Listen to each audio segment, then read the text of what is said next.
Hey, what's up, guys? It's another episode of Off the Post. I'm your host, DJ Redcap, and we are doing another fun week of NWSL review. This week was a really exciting week. We got to see goals from teams we probably didn't expect to score as many goals, but we'll get into that later.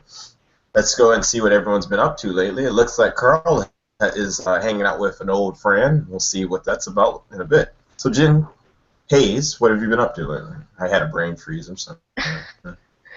I've been getting over the mother of all sicknesses over the last week, so I'm still feeling a little under the weather, but here and ready to get this show started. All right, sounds good. That Spirit fan, who are you hanging out with today? It's an old friend, right?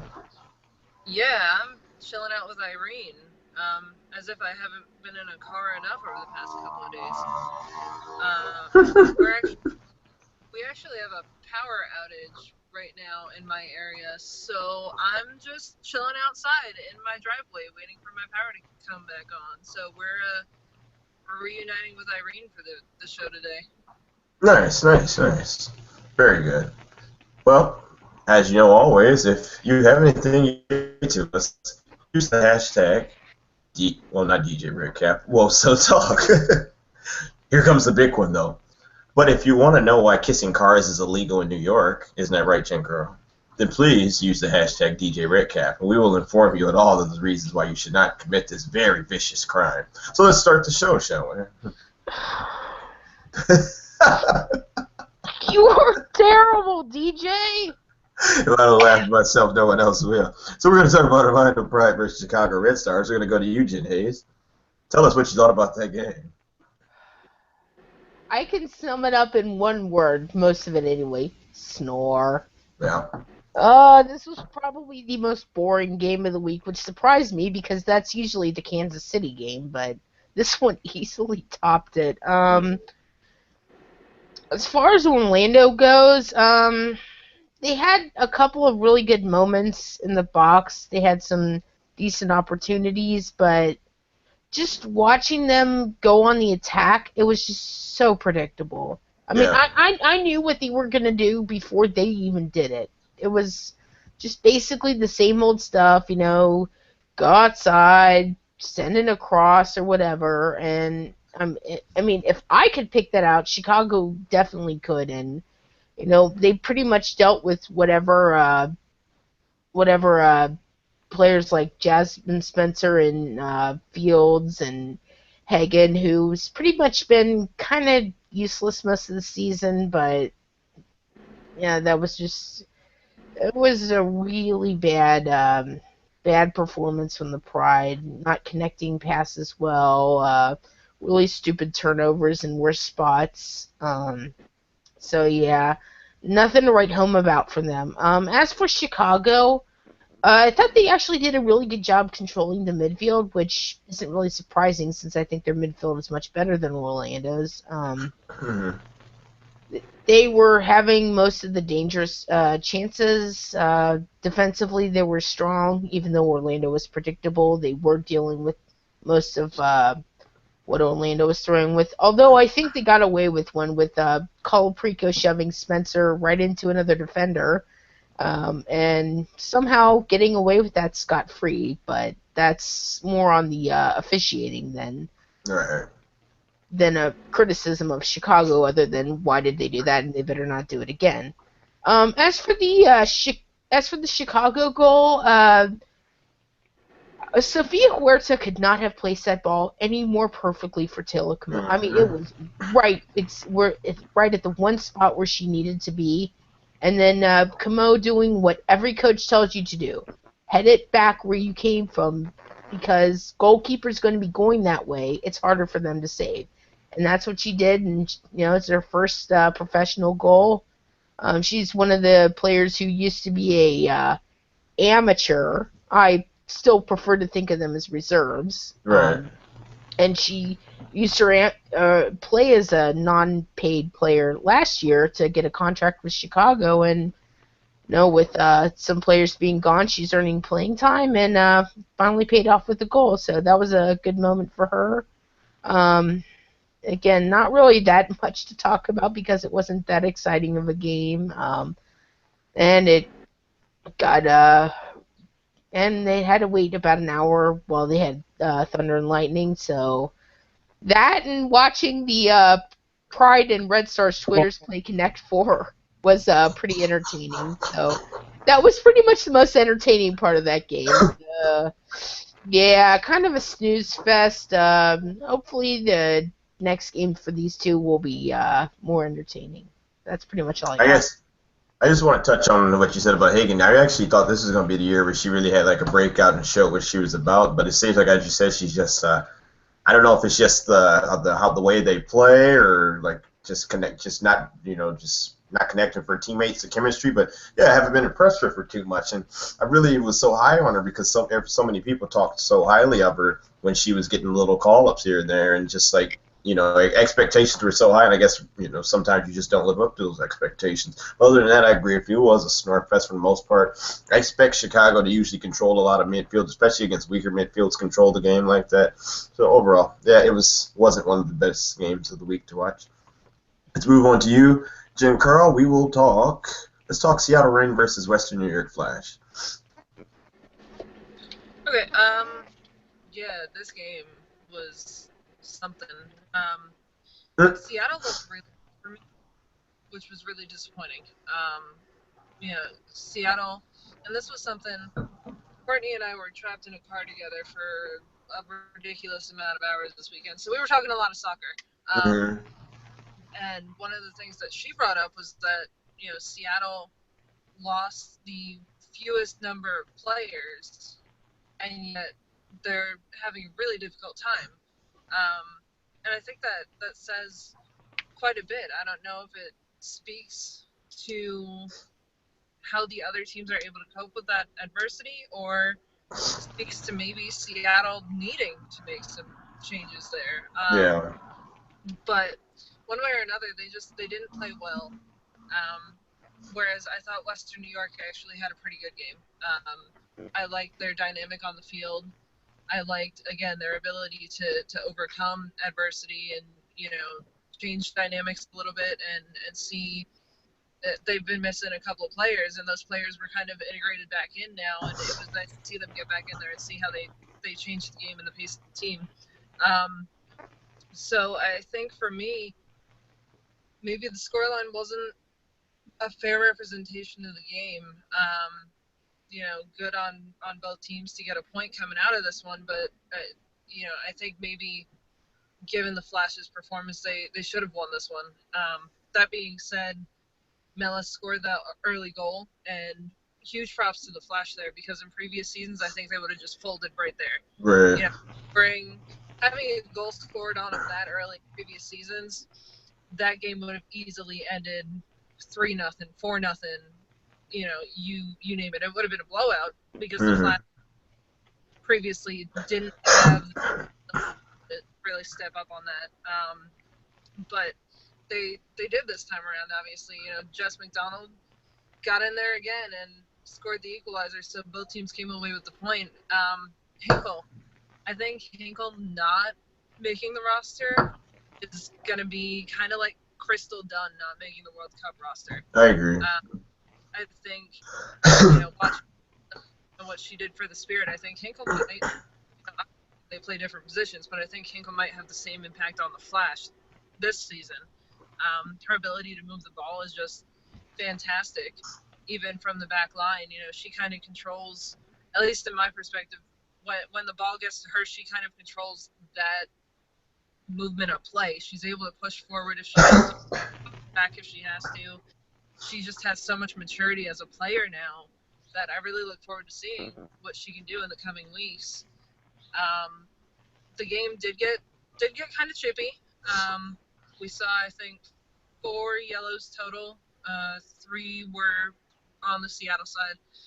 I think part of that, for me, 2 of the major players that I was really hoping to see rest of the season, especially during that Olympic time frame when there were going to be so many players absent from every team, I was really looking for Kim Little and Jess Fishlock to step up. Yeah. They've both been really disappointing for me.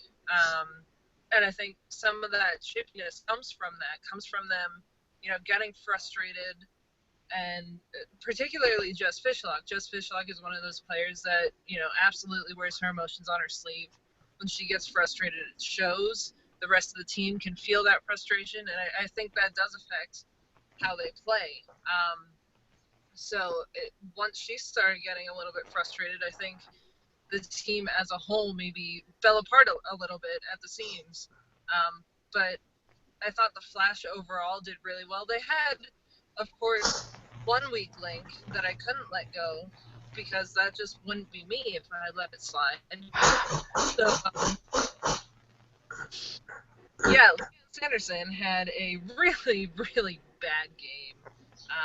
She was absolutely the weak link on the Flash this week, and that's painful to see because I generally enjoy the Flash, and I won't go into my personal opinion of them signing Leanne Sanderson. Okay. We'll just stick with she really sucked this game, and I feel like she needs to have some time to warm up the bench a little bit for the other players. So, my favorite moment of the game was absolutely when Jess Fishlock told her to sit down. But, moving on, like I said, I do think the Flash probably should have had the 3 points on this one, just because I really do think they outplayed Seattle, but good on both of them for at least coming away with a point on it. Yep, I agree with you with that. It's weird with Seattle just watching them because everyone keeps expecting them to break out and show the Seattle of old, and they just haven't done yet. Like very early in that game, we saw those little moments where they were attacking, but then it's just like it all disappeared. Like I said, frustration happened. I'm glad that you said the whole thing with Kim Little actually, Jen Curl, because I didn't want to say it, but now that someone else said it, yeah, I have been kind of disappointed with her season thus far. It's one of those things where I don't really want to mention it because then I'll have 1,000 Seattle fans hating me, but. It hasn't been one of her best seasons, and it's just like one of those things where I guess you can see maybe how, like when she started not really having that good of a season, how it affects the rest of the team, and just sometimes their energy altogether. They don't look like the same team that used to be just high pressing, attacking nonstop, just giving it to teams. They just look totally different, just like maybe they need that shakeup or some type of move. They were really hoping on the Naho thing to be like giving that bit of energy. I guess for a second here and there it gave them a little bit of energy, but overall they're going to need like maybe a move one of their pieces or something to probably wake this team up a bit. But yeah, I thought the Flash should have won those. Some of those offside chance goals that they called or whatever, I was just like, man, it's just like maybe inches or, they're going to keep coming. I kept feeling like the Flash are going to nick another one just because of how deadly they are as a team and just how well they play. And I agree with the Hinkle thing. I think she's going to have a major impact in people, whatever their opinions are of her, I don't care. It's a matter of just like, the player. And as a player, she's developed and probably one of the best players within, in the league right now. So thank you for that, Jen. All right, let's go to the Houston Dash versus Portland Thorns. I actually say I was happy with this game. Jen Hayes, yeah.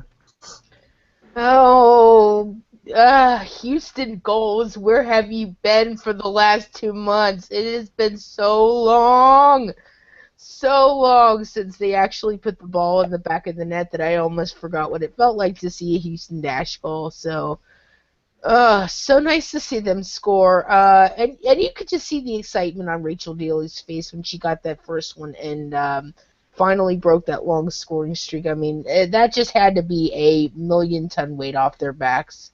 And they were so excited. And I think them actually scoring so early helped them pretty much put their foot on Portland's neck and not really let go for the 90 minutes. It was pretty much one-way traffic towards Betos' goal. Bianca Henniger could have sat in the net with a rocking chair and pulled up a book like Solo can do against some of these weak teams we have to play in CONCACAF, and Portland still wouldn't have scored. I mean, there was maybe one or two decent opportunities they had that looked troublesome, like this one they had back pass from Ellie Brush that they almost pounced on, but Portland, they looked like they were depleted. They have a lot of good players, but after the 12, 13, 14, they have nothing. They have nobody on that bench that is I would say NWSL quality, and it showed tonight. Hmm. They looked so inept offensively. I mean, the couple of decent players that they have, the Nadeem, Rosso, some would say Shim, although I think she's kind of overrated. They just, when they were actually getting the ball, they were being shut down like that. So they weren't doing anything effective. I think Houston could have easily been up by 4 or 5 goals at halftime, not let alone the end of the game. They were just creating so many good opportunities. Um, not that many offside calls like usually used to seeing, where their opposition plays a high line and they get bit by it every time. They were actually doing a good job. Um, Beating whatever Highline Portland was playing. Although I think if it wasn't for Emily Mangas playing so well, Dash would have had those few extra goals. I will give a tip of the hat to her because she was immense for the Thorns defense, as she has been for most of the season. I actually, when we did our mid-season picks for Defender of the Year, I had her as mine because I think while Sonnet's getting all the glory, I think Mangus has actually been better. So, just another strong performance from her. But yeah, basically Portland was disappointing. Houston was they just basically had the run of the entire pitch. They were stringing passes together, connecting with each other really well, made Betos really work. That free kick that Rachel Daly had that Betos punched out was so well. I mean, she could not have hit that any better, and it was kind of unfortunate for her that she didn't score on that. You could see it in her reaction afterwards. It's like, no, I should have had that.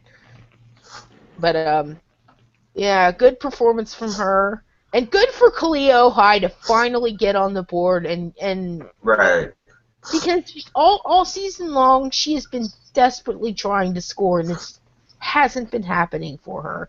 And when she finally got it, it's like, okay, the I got my first one. Maybe now the rest will come. So good to see her. Even and another player I thought did really well, even though she didn't score, was Denise O'Sullivan.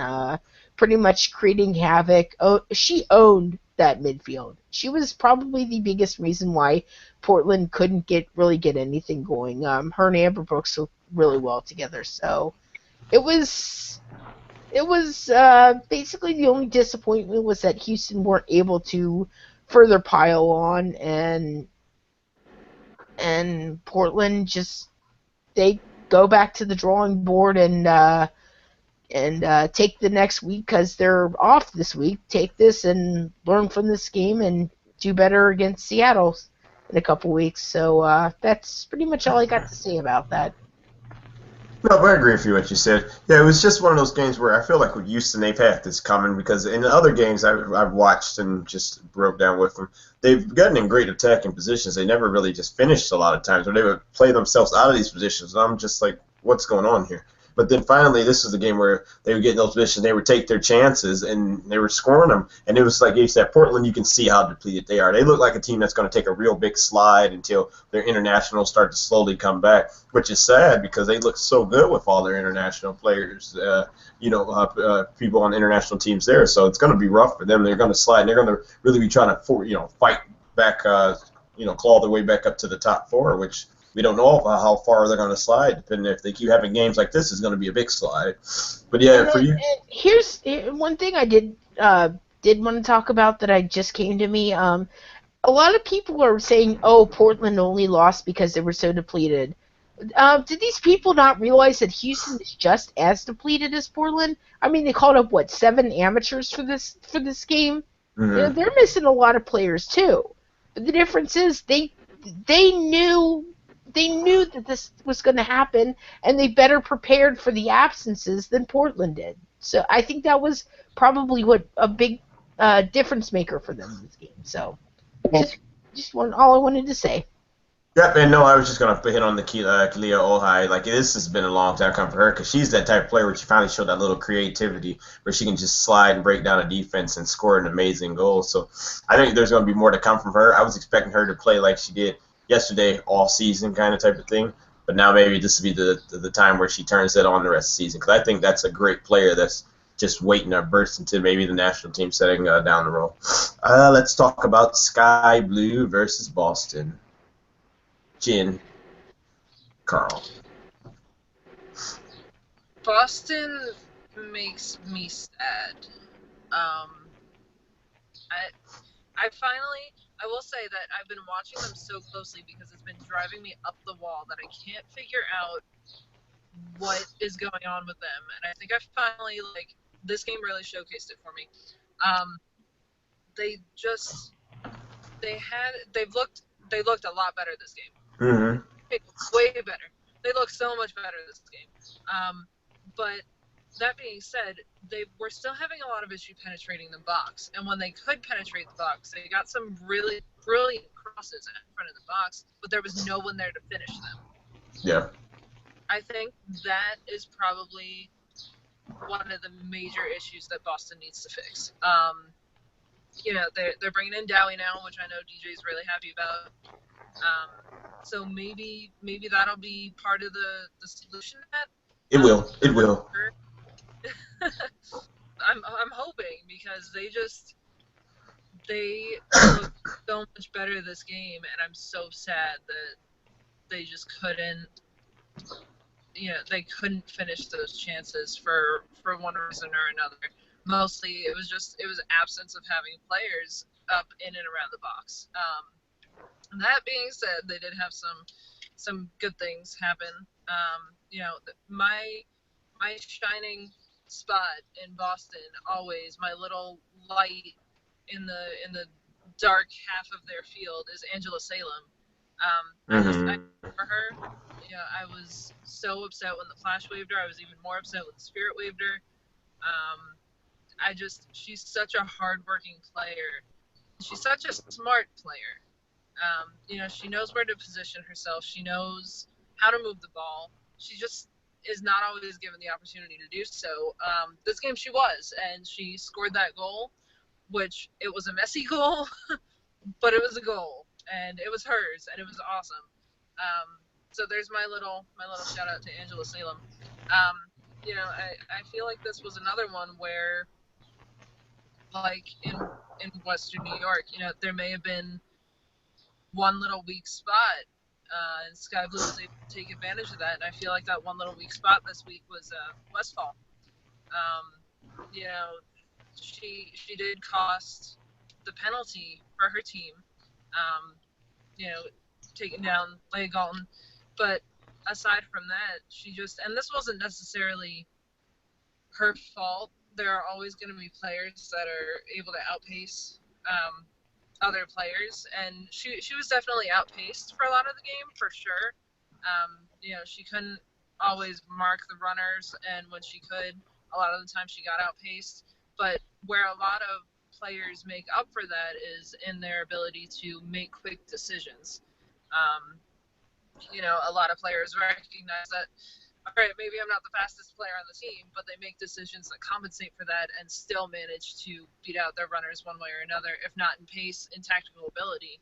And I think Westfall maybe made some decisions that showed she still has a lot of player growth to accomplish. You know, she's not necessarily at that level of maturity yet, so she did make some decisions like the foul on Galton, like the opportunities that she had where she missed her runs and probably cost them a goal. I thought McCaffrey played pretty well. She got in there. She had that one opportunity where she was one-on-one and she couldn't find a clear shot there, which was really unfortunate for them. But, you know, I think Boston is definitely on the upswing now. I hope I didn't jinx them by just saying that. Because they've progressively looked better over the past couple of weeks, and I think this was probably the best we've seen them all season. So I'm hoping that they can get some kinks worked out there. I'm hoping that the addition of Dowie up top there will help them with those finishing chances and giving them more players in and around the box, because they shot some up to Beckman, and for some reason Beckman just couldn't get them where they needed to be. So that was a little bit disappointing. I don't know if that's just because, and Downey might have the same problem. I don't know if that's because they're coming from a different league where the style of play is just very, very different, or if it just happened that way. I'm really not 100% sure on that one. So it'll be interesting to see how another international player does affect the team and how well they can integrate her into the NWSL and watch her grow moving forward. Hopefully it does add more than it detracts from the team, but I really think that Boston's on the upswing now, so I'm excited to see what they have in the future. Sounds good. Two things I'll make a point real quick, and yes, I will be talking about Dowie with the second thing. Number one, good win by Sky Blue. Pushes them in the 5th place. Galton is showing that she's a top player and, is going to keep developing. Going to be like, it's funny to find a striker like that and actually one that can really help carry them through the rest of the season. I was really expecting for Boston, on Boston's side, McCaffrey to really start showing out and trying to be a player to show like, oh, I was kind of left off, or a forgotten type of player. But I don't know. This season, I just haven't been impressed with too much, which is disappointing. I'm hoping we'll see more of McCaffrey really like taking over and having like have a pretty a good second half for the rest of the season, really to show what she's about. As for Dowie, since this is our time to talk about Dowie, since you brought her up, Giancarlo, I might as well. Yes. Boston will definitely be happy once they bring in my favorite player. Yes, Galton, you're number 2 when it comes to England ladies. My number 1 player in the world. I think she's going to put in tons of goals. I'll say 9, maybe 10, And definitely I will be trying to get her on the show because you always bring players like that on the show, quality, great players that can help Boston get out of their stink, and she will score many goals. Okay, so guys, that was my fanning moment. I'm sorry, man. It just happened. So let's talk about the game of the week. FC Kansas City versus Washington Spirit. Let's go to Eugene Hayes. Well, the first half of this game was about as exciting as the Chicago-Orlando game. I mean, that's usually what you get when you have a Kansas City game. Their last match against Portland notwithstanding, they're just not an exciting team to watch. And any team that goes against them usually gets sucked into that whirlpool of boredom. So, yeah, not really much to talk about in the first half. Kansas City had a couple of decent looks, but everything changed right at the stroke of halftime when Benini had that goal. You know what? You know how they say it's like don't give up a goal right at halftime because the momentum will swing. It'll change the momentum of the game. I think that that came true because most of the first half was pretty much controlled by Kansas City, and then Benini scores pretty much out of nothing, and second half was more in favor of Washington. They were able to add a couple more goals after halftime. Shout out to Carl's favorite player, the Joe Hawk, getting another goal. So after 5 shot attempts in about 20 seconds, he finally gets it in. Again, a messy goal, but they all count the same. Oh, that was crazy, that one, yeah. So yeah, that was like, are you kidding me, Kansas City? How do you not clear that out after the 3rd, 4th, 5th attempt? Come on. Right. But credit to Kansas, even when they went down 2-0 and then 3-1, they kept on fighting. I've been so critical of Fran Silva because I wanted her to do so well, and I was so happy to see her get that goal that brought them back within 1. So that was a good moment. Shea Groom, we all have our issues with Shea Groom, but she's starting to pick up her scoring in the last couple weeks. Pretty much more or less got that goal in by sheer willpower rather than by brilliance. Yeah,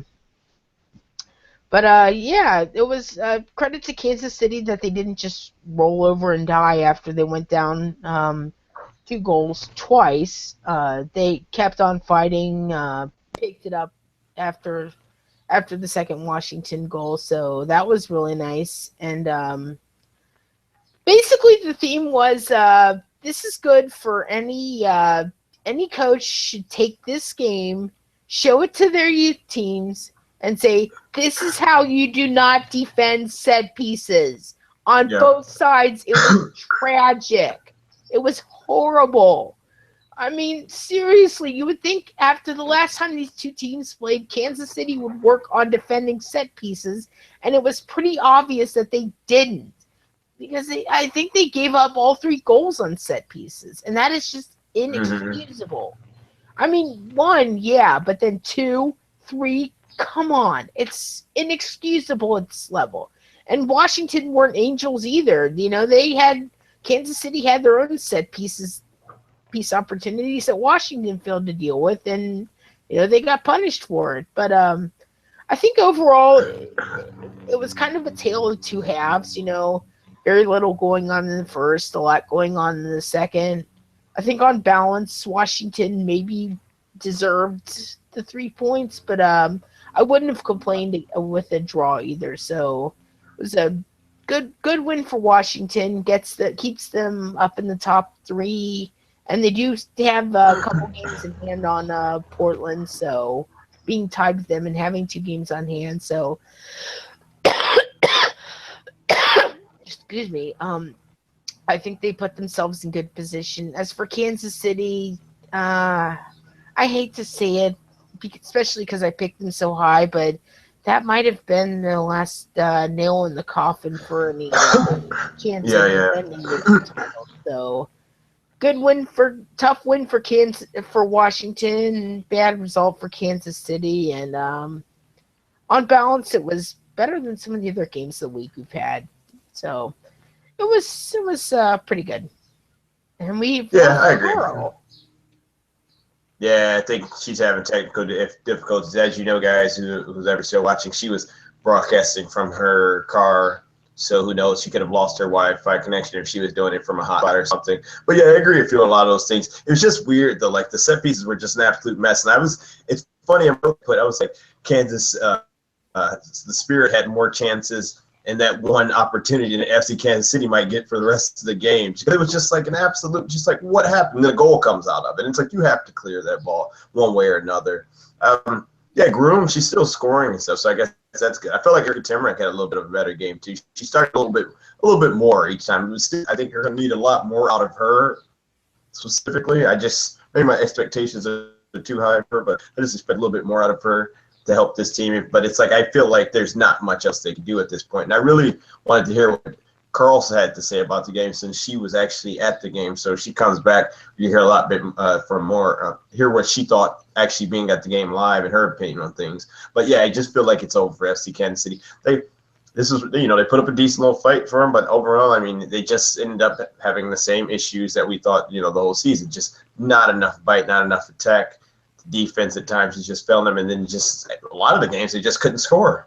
That was the problem. They had a lot of games, and now that they are scoring, it's still like defensive lapses that are killing them, set pieces and other things. So it's just like they never played a complete game, and in most of the games this season, and thus the results, they are where they deserve to be in the standings. But I guess we'll continue on. If Jen Carl comes back, we might let her give her a say on what happened at the game because she got to see it live firsthand. So we'll go with you first, Jen. Your thoughts? Who is your player of the week? Well, I kind of wanted to go with, I did kind of consider going with Angela Salem just because I have been so waiting for her to get a goal, and it never happened, and it finally did. So I was hoping she would. So that was a little, but I went with Leah Gold because I think that game that game turned around when she started getting the ball. She was basically the major reason why Sky Blue won because others decided to vanish. So yeah, I went with Golden. And Carl's back. Carl, if you can just, what I want you to just, really, if you can even just touch on the game atmosphere and just a little bit of that FC Kansas City game, just tell us a little bit even about hanging out with Blue Crew since you were like at the game. Just tell us how it was, the whole atmosphere and everything there. Yeah, absolutely. It was really freaking hot. like brutal, like 93 degrees and humid because someone decided they wanted to start the game at 6 o'clock when the whole game was going to be played with the sun beating down on all of us. So it was super hot. That being said, we did hang out with Blue Crew. We got to see our very own Box One Danielle, which was awesome. But the whole Blue Crew, I always talk about Chicago and how amazing Chicago's supporters group is. But, like, Blue Crew actually showed them up, which is really hard to do. They were phenomenal. They had, like, so much spirit about them, and just, they make do with what they have, the Spirit are very fortunate. We play in the Soccerplex, which is an amazing, amazing field. And not everyone is afforded the same opportunities. So I forget that sometimes when I travel, that other locations, maybe don't have the same amount of space, or whatever it may be. They are given a smaller space to work with, as far as the Blue Crew is seated right behind the goal. I don't know if you guys can see it on the stream. I'm going to be honest. I did not have a chance to go back and rewatch this game yet. But we were right behind the goal. Like, I could reach out and, like, tap Kelsey Weiss on the shoulder. So the fact that they make do with what they have, and they're so hospitable, and it was just, the atmosphere was amazing. So we were hanging out over there with them. And the whole Blue Crew, we had some friendly banter going back and forth, especially at the end when things got really heated there.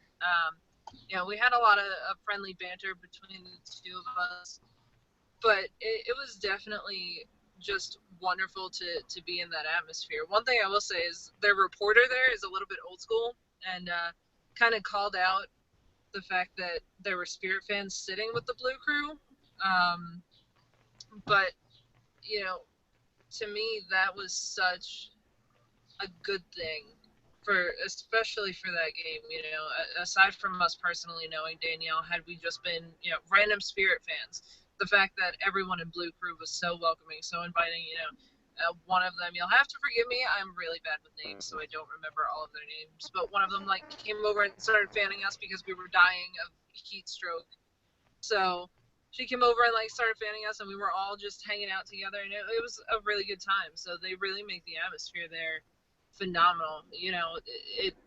It's tough being there were, like, 4 Spirit fans there, and all of us were cheering when the Spirit scored, obviously, and the rest of the Blue Crew just kind of stared at us like they hated our guts for those 10 seconds. But at the end of the day, we all loved the game, and we all, made friends with each other, and it was really awesome to be part of that. So huge shout out to the Blue Crew and just everybody in Kansas City. DJ has 56 videos waiting for him for that. Oh God! Oh. You will see in that video that just everyone in Kansas City, we ran into people in freaking Barnes and Noble that just chatted with us about women's soccer, and it was incredible. So the whole city, really, it's a soccer city. They get behind the men's team, the women's team, and the atmosphere. I can't speak to it enough how great the fans there are, how great the atmosphere there is. So major props to Kansas City and to the Blue Crew. Sounds good. So, guys, look out for that episode of That Spirit Fan. I'll be putting that together probably this week and going through 50 videos. So if it's a little delayed, then you've been warned. And will we get to see Danielle as part of an episode of this Spirit Fan, Jen? Yeah, definitely. She made some appearances. I took some awesome shots of the Blue Crew when they're chanting. You'll see her there. She also had some post-game words after I'm sorry, Danielle, that I made you do that. But yeah, Danielle definitely made an appearance, so you'll see her in there. Her first episode of That Spirit Fan. I popped her Spirit Fan, Jerry. There we go. Nice. See, that's the thing. Everyone gets in an episode of That Spirit Fan. I was a little special guest on there playing FIFA, so it's all fun to be part of That Spirit Fan, the most popular show on this channel. So, what we were doing, Jen Carl, when you left off was calling off our players of the week. So who's your player of the week this week? I went with, unsurprisingly, Benini, and I hated to do that because never like picking a Spirit player. But I just think, before I lost signal and fell off into the abyss of my driveway, I heard Jen Hayes say that, yeah, she kind of changed the dynamic of the game when she came out and scored that goal, and that was enough because Kansas City kept fighting. That game was not a blowout by any means. So the fact that Bonini came out and scored that first goal and changed that dynamic, and then got herself a brace, that second goal was just amazing. Goal of the week. Yeah, absolutely, absolutely. So I think Bonini just was a huge key player and really spoke to the league as a whole this week and what we're capable of. So I picked Bonini. Nice. Okay, as you guys will know, my player of the week, it was a tough one because I was having to choose between Galton, I felt like, a bit. But then I was thinking about it, and I was just like, well, who's a player that I've been waiting on to have a good season, play good thus far, and I've been wanting to choose, and it's like Kalia Ohai. I feel like it's almost my ahaha, I told you so. It's a player that's talented, just has been kind of like just not getting it. I guess a lot of people say she hasn't been getting it done, or her development's been hindered by playing under Randy Waldrum. And I feel like this was the game that she actually showed what she's capable of. It's a player that I still think is, there's a lot more to come from her. And this was just probably, hopefully, the one game that's going to actually spark her to continue on to have the rest of her season be a pretty good one. So I went with Ohai because I felt like she was really a big impact in that game. All right, guys. Well, this is the fun part. This is where we pick the games, and you all laugh because we're always wrong. So let's start. First game we're going to pick, Western New York Flash versus FC Kansas City. Let's go with you first, Jen Carl. Who you got? Kansas City really impressed me this week, but so did Western New York. So even though Kansas City lost and Western New York drew, I thought they were both actually one of the more impressive games for each team this season. So if you would have asked me earlier in the season, I probably would have called this one a blowout, but I'm not going to this time around. I'm going to leave it at just 2-1 in favor of the Flash. Sounds good. Who you got, Jen Carl? I mean, Jen Hayes. Sorry, the Jens kill me when they're on there. I'm also going with the Flash. I'm going with a 2-0 scoreline. Okay.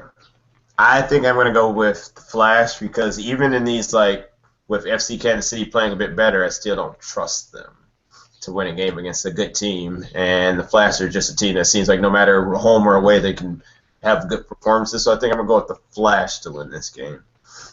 Next game we are picking from is Sky Blue versus Washington Spirit. We won't ask that Spirit fan, so we're going to ask you. Chin, who you got? You're asking me first? Yeah. Okay, is this game in DC or Jersey? Jersey. In Jersey. I'm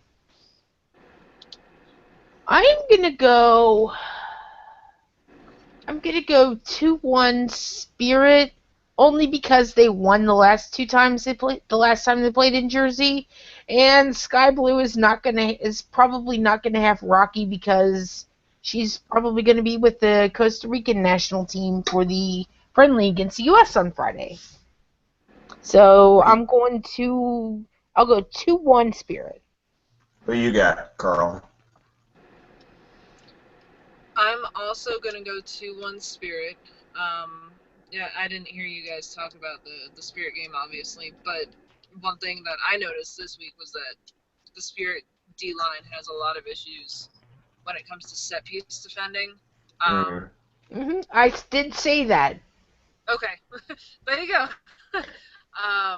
So with that, I think Sky Blue, they'll get at least one in on a set piece for sure.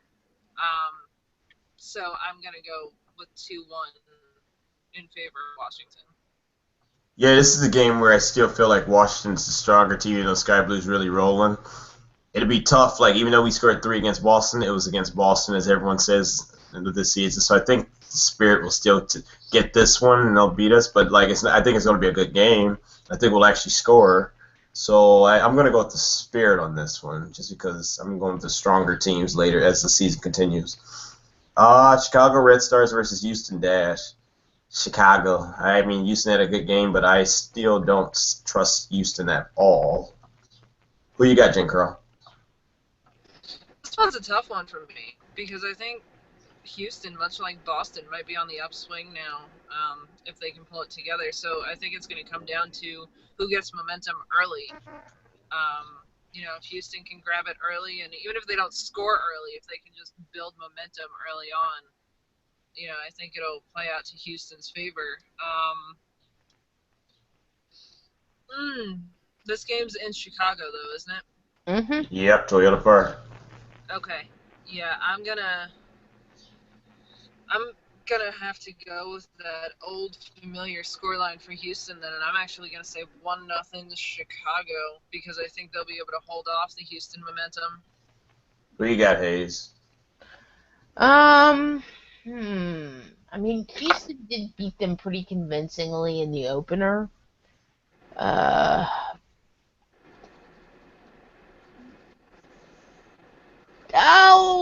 I'll co-sign on the 1-0 Red Stars. Okay. And our final game.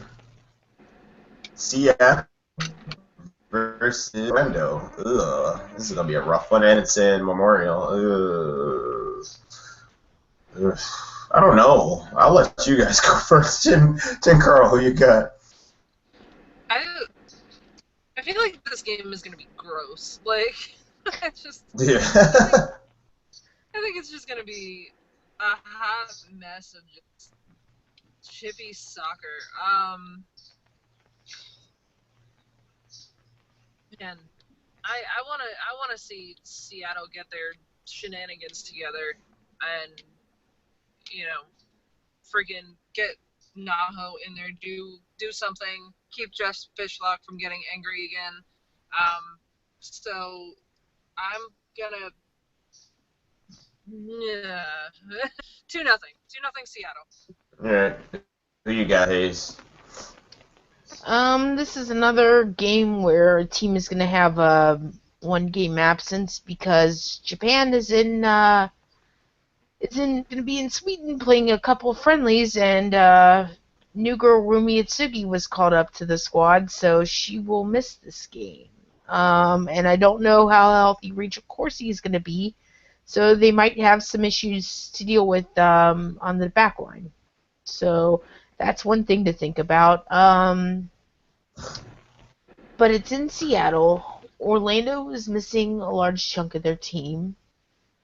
It'll be a good Reign midfield against a crappy Orlando midfield.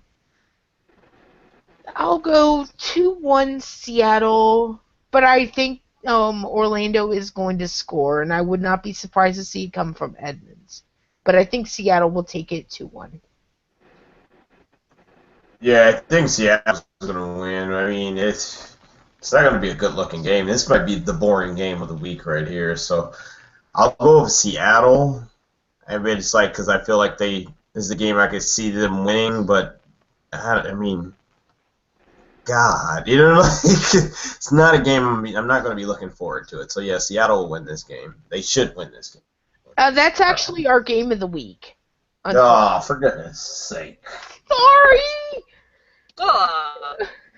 Well, that's the game of the week, guys. So we'll be breaking down a game with probably one goal maybe in it. Or just boring. It probably should be boring. Freaking goal fest, knowing our luck. Right. But I guess that's everything, right? That's everything, guys. Be sure to tune in next week because I think I can verify this one. I want to give one quick rant since I didn't get to talk about the Seattle Flash game. Okay. One of a couple of big talking points that kind of bugged me.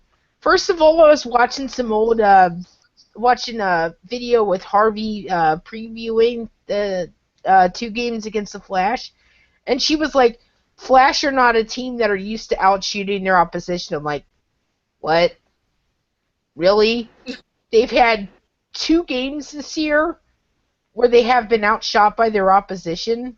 I'm like, what Flash team are you talking about, Harvey? So that kind of bugged me. And the other one is, a lot of people were saying when the Flash had those 2 goals that came off of McDonald throw-ins, they were saying, oh, it's only because it was so small that Jess was able to get her throw-ins in the box. It won't matter. These people don't realize that the Flash normally play on the widest field in the league, and she can still get her throw-ins to the box, no problem. It was not the size of the field. It was Jess McDonald getting it in there by herself. So, back off of that point, people. All I'm going to say. So, those are my 2 minor ranty things.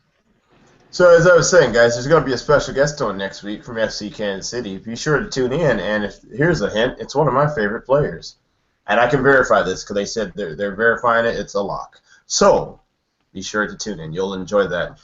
As always, guys, this is another episode of Off the Post. I'm your host, DJ, DJ Redcap. And we'll see you guys next time. Let's start the wave because I really messed up that one. Goodbye.